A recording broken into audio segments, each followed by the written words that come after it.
వెళ్ళేవాడు. ఆ దినాల్లో అతి పరిశుద్ధమైన స్థలాల్లోకి వెళ్ళాలి అంటే యాజకులు తప్ప ఎవ్వరూ కూడా వెళ్ళకూడదు. అలాంటి పరిస్థితుల్లో అతి పరిశుద్ధమైన స్థలానికి వెళ్ళినటువంటి జకర్యా గారి కంట ఇది ఒక తాడు కట్టేవాళ్ళంట కాలికి. ఎందుకు? ఆయన రావటం ఆలస్యమైతే లాగటానికి. అంతే తప్పనిడిచి ఏ మనుషుడు కూడా అతి పరిశుద్ధమైన స్థలంలోనికి వెళ్ళటానికి అవకాశం లేదు.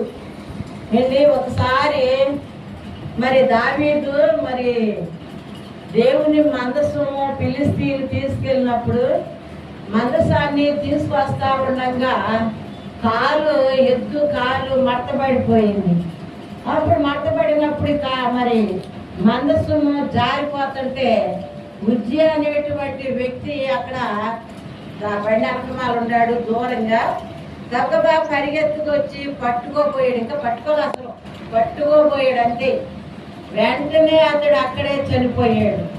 ఆ సంగతి చూసినటువంటి దావీదుకి భయం వేసి మందసాన్ని తీసుకెళ్లి ఒబేదెదోము ఇంట్లో 3 నెలలు ఉంచాడు.